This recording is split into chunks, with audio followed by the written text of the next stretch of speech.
Olá, tudo bem com vocês? Espero que estejam bem, graças a Deus.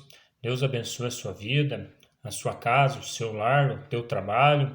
Graças a Deus por você que está me acompanhando, que está lendo junto comigo. É um propósito, sim, interessante que eu aprendo bastante com essas leituras. Aprendo aí muito mesmo.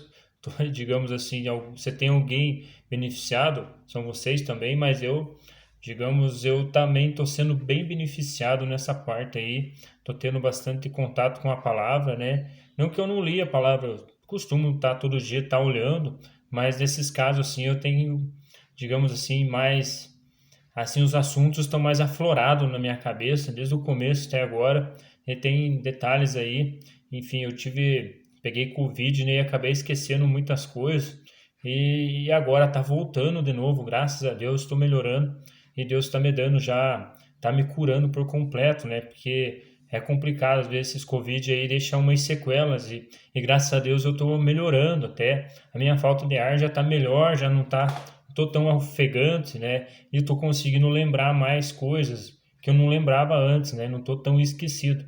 Mas graças a Deus, Deus é bom o tempo todo. Mas vamos para a nossa leitura. Senhor nosso Deus, nosso Pai, mais uma vez te damos graças, Senhor, por esta oportunidade de nós podermos abrir as Escrituras e estar lendo, Senhor, qual que é teu propósito, qual que é teu ensinamento, Pai. Nos orienta, Pai, nos capacita, em nome de Jesus. Amém. Graças a Deus. No capítulo 19, o capítulo 20 de Deuteronômio, a gente vai ver umas cidades de refúgio ali que o povo era levado para lá quando cometia algum crime que não tinha intenção, né? A gente vai ver os detalhes aí que acontecia. Então vamos lá. Capítulo 19 fala bem assim, ó. Quando o Senhor, o seu Deus, tiver destruído as nações, cuja terra dá a vocês, e quando vocês a expulsarem e ocuparem as cidades e as casas dessas nações, separem 3 cidades de refúgio na parte central da terra que o Senhor, o seu Deus, está dando a vocês, para que dela tomem posse. Dividam em 3 partes a terra que o Senhor, o seu Deus, está dando como herança a vocês, e façam nela vias de acesso para que aquele que matar alguém possa fugir para lá. Este é o caso em que um homem que matar outro poderá fugir para lá para salvar a sua vida, se matar o seu próximo sem intenção, sem que houvesse inimizade entre eles. Por exemplo, se um homem for com o seu amigo cortar lenha na floresta, e ao levantar o machado para derrubar uma árvore, o ferro escapar e atingir o seu amigo e matá-lo, ele poderá fugir para uma daquelas cidades para salvar a sua vida. Do contrário, o vingador da vítima poderia persegui-lo enfurecido e alcançá-lo caso a distância fosse grande demais, e poderia matá-lo, muito embora este não merecesse morrer, pois não havia inimizade entre ele e o seu próximo. É por isso que eu ordeno a vocês que separem 3 cidades.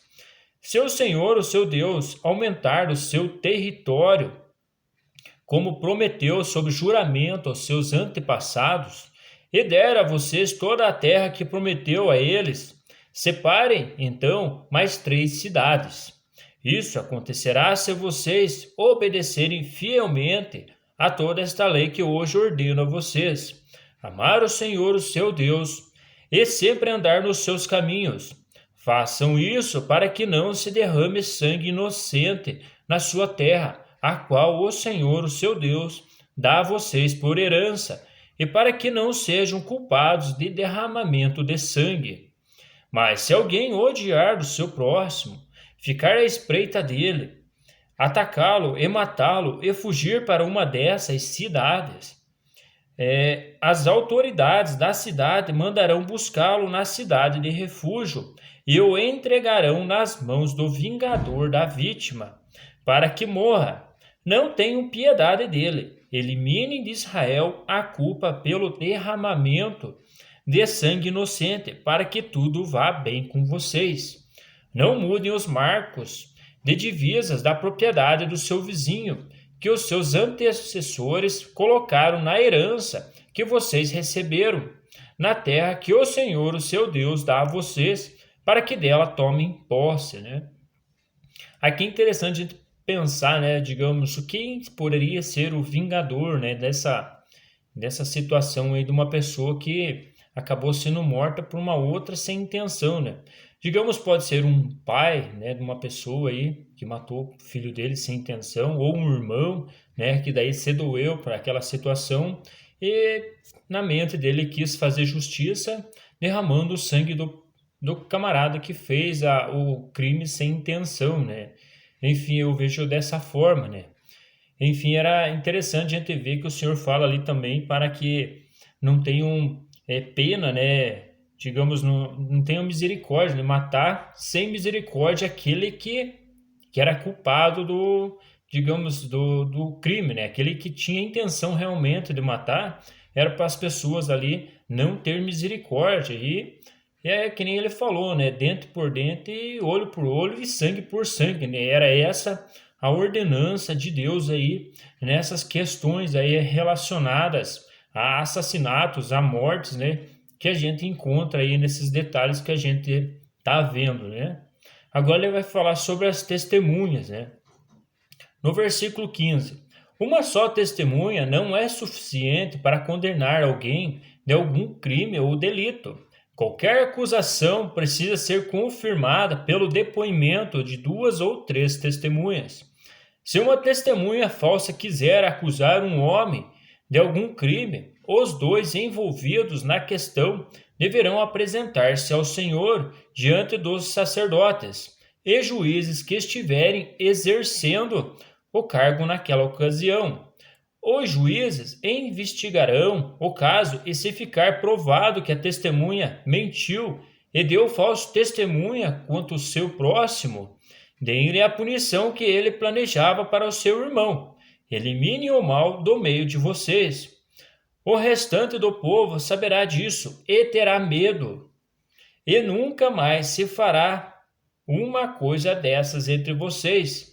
Não tenham piedade, exijam vida por vida, olho por olho, dente por dente, mão por mão, pé por pé, né? Enfim, era essa questão a respeito de talvez alguma testemunha falsa ali que se levantava e querendo que acontecesse uma situação ali de morte para aquela pessoa, e só ela ali testemunhando, falando uma mentira, e essa mentira, digamos, voltava para ela. Essa pessoa que acusou com essa intenção acabava pegando a pena da outra, né? Enfim, o que estava implantado no coração daquela pessoa para com o outro voltava para ele, e ele tinha de ser executado conforme era a sentença ali naquela situação, né?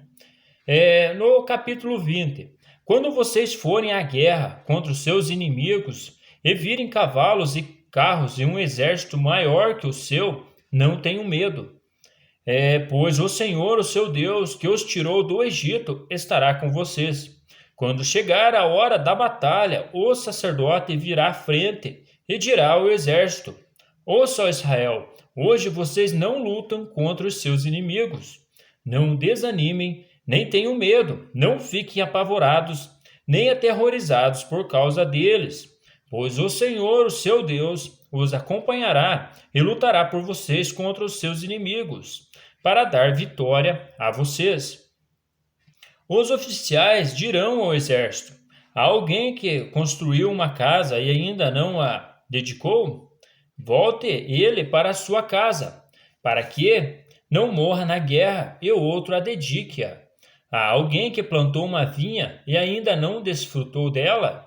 Volte ele para a sua casa, para que não morra na guerra e o outro desfrute da sua vinha. Há alguém comprometido para casar-se, que ainda não recebeu sua mulher? Volte ele ainda para a sua casa, para que não morra na guerra e outro se case com ela. Por fim, os oficiais acrescentarão: alguém está com medo e não tem coragem? Volte ele para a sua casa, para que os seus irmãos israelitas também não fiquem desanimados. Quando os oficiais terminarem de falar ao exército, designarão chefes para comandar as tropas. Enfim, é interessante ele ver ali que o Senhor ali, ele ele deixava bem claro que é bem provável que se você for para uma guerra, você vai morrer. Então, se você tem alguma questão que você não acertou, digamos, ainda vai casar ainda e não tomou posse da esposa, vá lá e case com ela e depois daí venha para a guerra. Se morrer, pelo menos, digamos, você ainda teve um compromisso ainda que foi selado, né? Digamos dessa forma, ou tem uma vinha e plantou ela e cultivou e ainda não colheu os frutos, vá lá e colha os frutos e desfrute dela e depois aí vá para a guerra se, digamos, tiver uma guerra, né? Que nem ele orienta ali, né? E o Senhor, na verdade, era quem lutava por eles, né? Eles, na verdade, só tinham de ir avante, né? Sem medo nenhum, porque o Senhor ia dar tudo para eles, né? Ele estava bem claro, ele falou, olha, eu que vou lutar contra vocês, né? Enfim, tem até uma passagem, né, em Atos dos Apóstolos, né, que quando os discípulos de Jesus foram presos lá e tal, e Gamaliel era um homem ilustrado na palavra, né? E quando teve aquele tumulto lá e o povo não estava negando Jesus, Gamaliel ficou a sós ali com o povo ali em Atos dos Apóstolos, e ele fala bem assim, ó, se vocês estão lutando contra homens, certamente vai cair em descrédito essa questão de Jesus. Mas, se esse Jesus é da parte de Deus, vocês vão tá lutando contra Deus, vocês vão perecer. Enfim, daí sim o evangelho de Jesus vai ser proclamado. Mas, caso contrário, vai cair em descrença e ninguém vai acreditar mais. E de fato, nós estamos aí mais de 2000 anos e não caiu em descrédito a palavra de Deus. E Gamaliel estava falando bem nessa parte. Quem luta contra Deus é problema.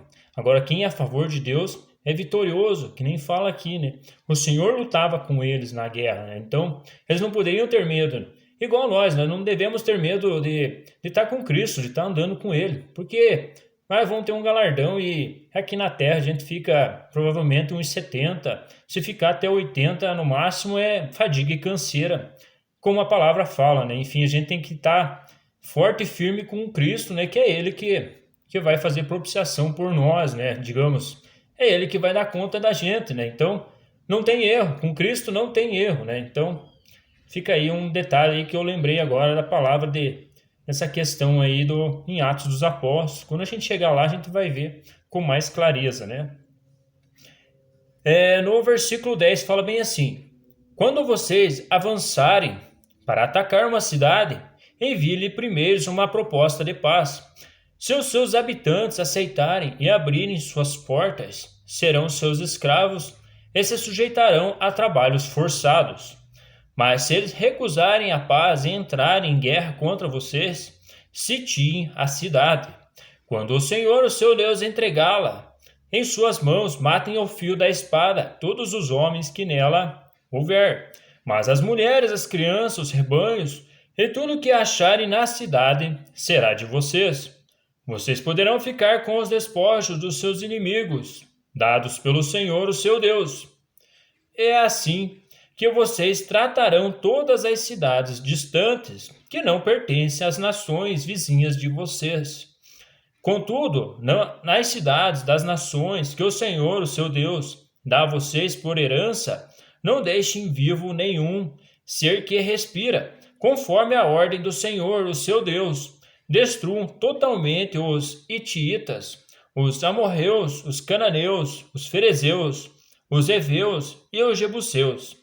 Senão, eles os ensinarão a praticar todas as coisas repugnantes que fazem quando adoram a seus deuses, e vocês pecarão contra o Senhor, o seu Deus.